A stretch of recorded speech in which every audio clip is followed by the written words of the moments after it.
Now, it's obviously not going to be much of a surprise to say that the landscape of Puro has changed dramatically over the decades or so that it's been around. Lots of promotions have come and gone. The first big Puro promotion, Rikidozan's JWA, that's long dead. Died in the 1970s when the two big stars Inoki and Bubba sodded off to form New Japan and All Japan respectively. Just this year, Keiji Muto's Wrestle 1 finally went under. Formed in the wake of a third big All Japan exodus, they produced perfectly okay stuff but never quite found a big enough following, and eventually, well, the money just went away. They had their last show in April of this year, and thanks to COVID-19, there was no audience. Which is just kind of really sad if you think about it. The three now dead companies that we're covering in this quickfire three-part trilogy don't really belong along the list of noble failures. The ones that fought a jolly good fight but ultimately just couldn't keep going, the Wrestle Ones, the old Osaka Pros, the Battle Arts, or the Joshi promotions like AJW, Gaio and Arcean. This trio of promotions all either went down in quite spectacular fashion, or they were just a disaster all the way through. Just because it's Puro doesn't mean that you don't get a promotion that isn't a complete joke of Abrams UWF or Hogan era TNA proportions, an utter festering hive of incompetence, an ultimately fateful cocktail of things such as ill-advised foreign promotion linkage, endemic Yakuza involvement, clueless money marks, or even the actual death of a trainee.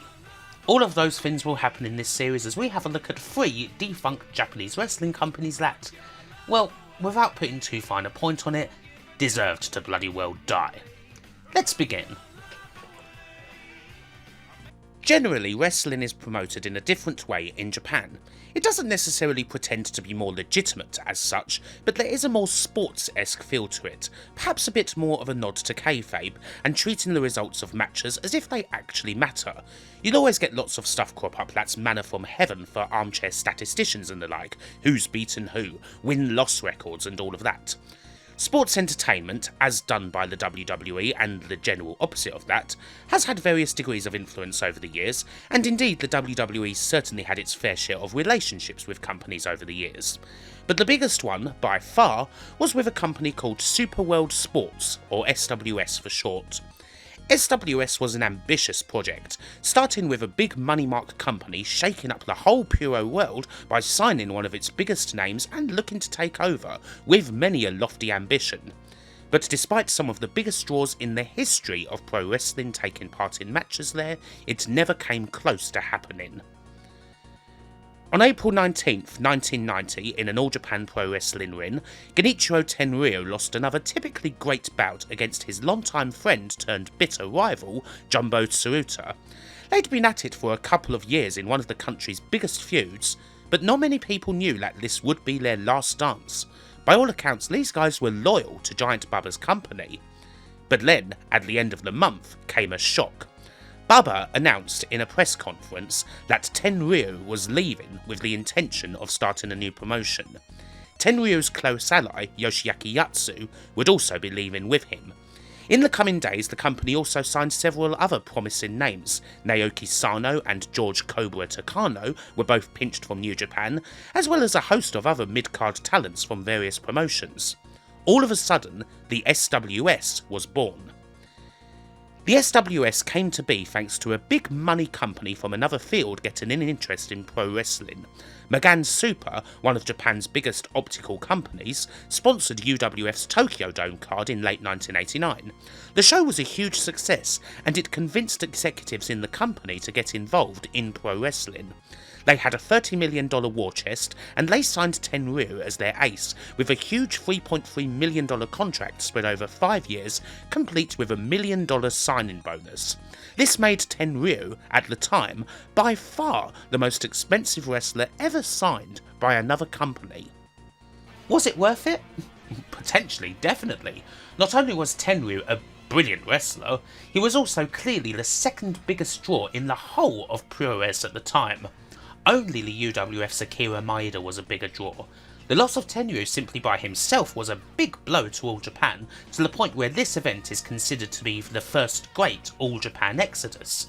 Tenryu and Yatsu were joined by many other names from the company such as Great Kabuki, Ashura Hara, Shunji Takano, and Hiromichi Fuyuki, just to name a few. Giant Baba swore that Tenryu would never work with the company again while he was still alive. And indeed, he did not. Tenryu would not step foot inside an All Japan ring for a whole decade after this. Now we know already, of course, that things work out fine for All Japan in the end. The surprise decision is made to replace Tenryu in the All Japan hierarchy with younger talent, specifically Mitsuharu Misawa, and it works out great. Although, that may not have even mattered if SWS had also managed to sign Maeda, and they certainly made an attempt to, even before going for Tenryu. The chances of signing Maeda at any price were minimal, considering that he was the chairman of UWF and all that, and also, well, he's Akira Maeda and he ain't changing his style for nobody. But the very thought of SWS possibly running with Maeda and Tenryu was enough for all other companies to be quite concerned about them and their money mark boss, Hachiro Tanaka. The Megan super executives were even so bold as to actually make inquiries to both New Japan and All Japan with regards to buying those companies out, although naturally they were flatly turned down. With a roster quickly assembled over the next couple of months and shows beginning in September 1990, SWS's ambitions quickly became clear, one of them being to run the Tokyo Dome as soon as possible, well inside a year of their first proper show. Which sounds crazy, but it was plausible. The ghost of Maeda didn't go away for a while, with the big possibility of a massive cross-promotional UWF-SWS show headlined by Maeda vs Tenryu on the cards for March of 91. Of course, that never happened. However, the SWS did find a partner who also had a great desire to run the Tokyo Dome. That being, of course, the WWF. In these heady days of 1991, with business slightly down at home and the slight spectre of a massive steroid scandal on the horizon, WWF were pretty keen to expand into the Japanese market, although the thought very much at the time was that they would need to partner up with another company to get a foothold, and eventually the new SWS became the choice.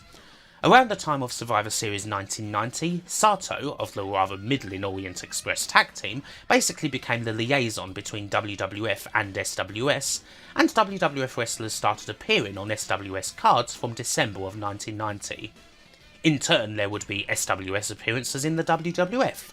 This is how we get Tenryu and Koji Kitao making a cameo against Demolition at WrestleMania 7, although by far the more consistent example is the return to the WWF of Haku, who at the time was actually under contract with the Japanese promotion. WWF were quite serious about this as it goes. There weren't just a couple of WWF wrestlers coming over every so often, the occasional lip service.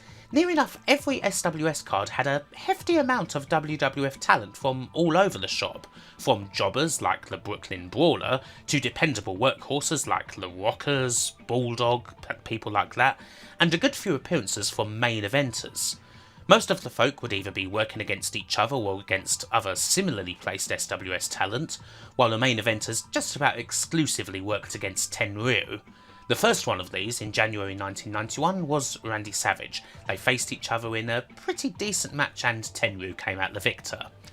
And later on in 1991, yep, the biggest main eventer of the lot would be coming over. The SWS and WWF would get their Tokyo Dome card. SWS Super Wrestle on December the 12th, headlined by Genichiro Tenryu against Hulk Hogan.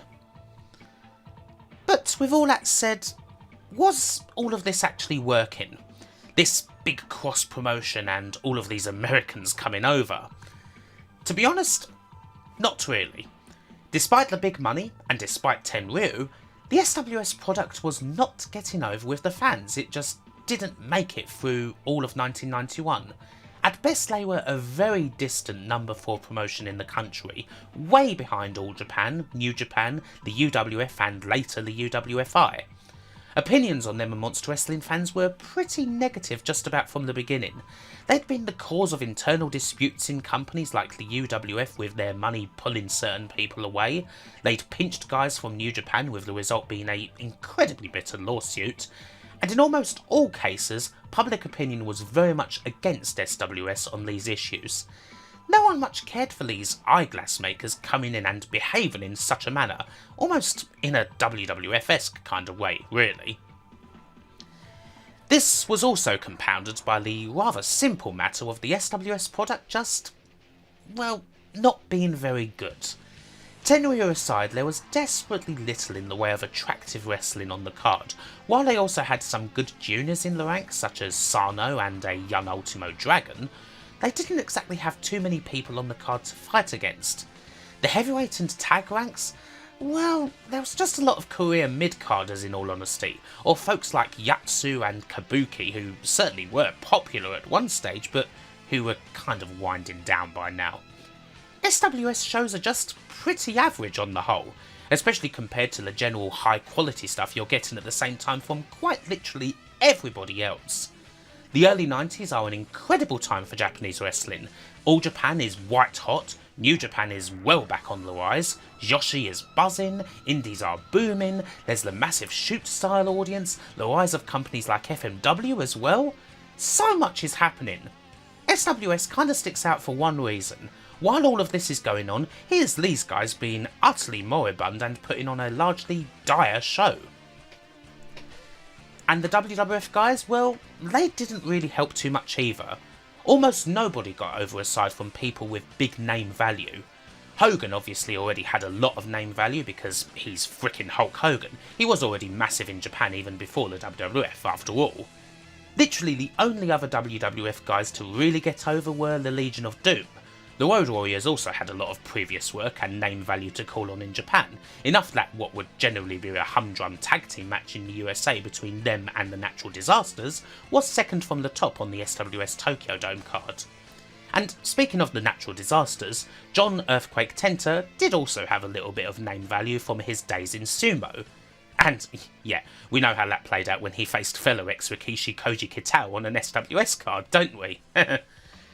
And, well, that was pretty much it. Randy Savage didn't particularly sell. Ric Flair came in for a bout against Tenryu later on and he didn't sell, even though he'd had previous in All Japan. The Undertaker may have been super hot in 1991 and 92, but he bombed in front of SWS audiences. Japan just didn't know how to take him. There were some pretty unorthodox moves. SWS actually tried to push John Nord, aka the Berserker, pretty hard based on his resemblance to the legendary Bruiser Brody. You know, they both act unhinged, shout "Huss, huss, huss," and they wear furry boots, so hey, maybe it'll work. No, it didn't. The SWS in the 2 years or so that they were around simply were not able to find a niche. So, what happened with the Tokyo Dome show? Well, it just kind of happened. Somewhat ridiculously, the SWS claimed an audience of over 60,000 for it. Not even close. At most 40,000 attended and a big chunk of that audience was papered. Apparently all you really had to do in the days before the show if you wanted to attend was go to a McGann Super Glasses shop, say something vaguely innocuous about wrestling and your interest in it, and hey, you'd probably have 10 tickets shoved into your hands right then and there.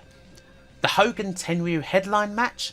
Thoroughly average, kind of typically Hogan match with the exception of an Enzigiri, because hey, he works better in Japan, and finishing with a couple of Axe Bomba clotheslines, his old Japanese finisher, as opposed to the big leg.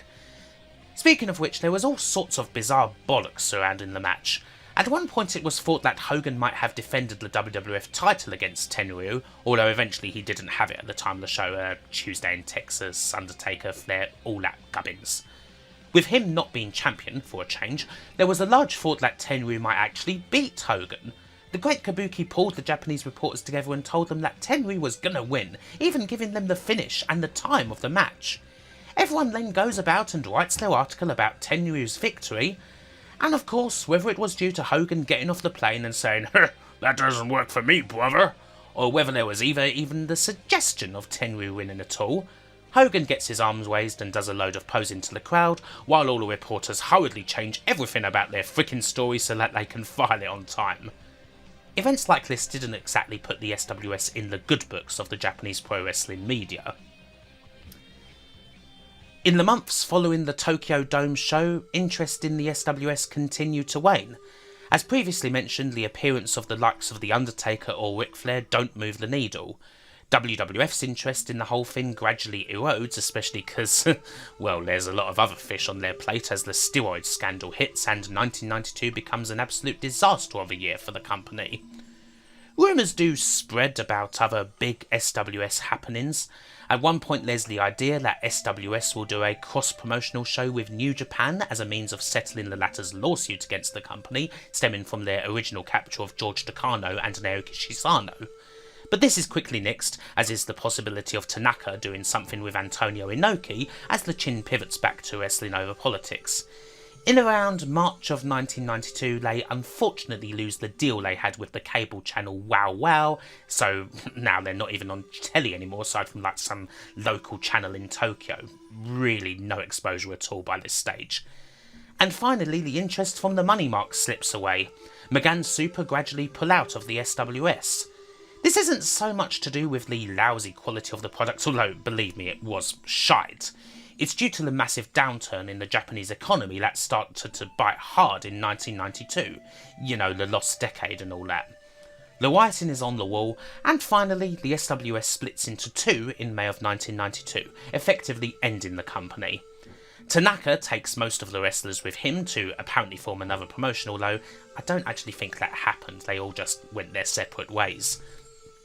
The seemingly quite lousy gaggle of talent that Genichiro Tenryu has left guys like Ashura Hara, who are just pure mid-carders, are the folks who would form the backbone of Tenryu's next company, Wrestle and Romance, or WAR for short. Despite initial prognostications of doom from the likes of the Wrestling Observer, Tenryu's WAR would be far more successful than the SWS ever was, having their own somewhat strange part to play in the 90s pro-res boom. WWF's involvement in pro-res hasn't ever come close to the level it was at when they were working with SWS in the following years. The SWS is an interesting one. It does kind of show the differences between the world of Japanese and American wrestling in how they're presented. The SWS may have had more of an impact if you'd somehow transplanted them to America and had them behave in the same way, throwing their massive money and weight around and poaching talent left, right and centre. That sort of thing is perhaps respected a bit more over there. But by being so naked about it, it seemed that Japanese audiences were dead set against them from the beginning. And really, quite bluntly, there were about 1,000 other things that were better to watch than their lacklustre product. Tenryu was a big star before, during and after the SWS. He'd certainly proved that after the promotion folded. But one man on that level does not a big promotion make. Very much the case in this regard.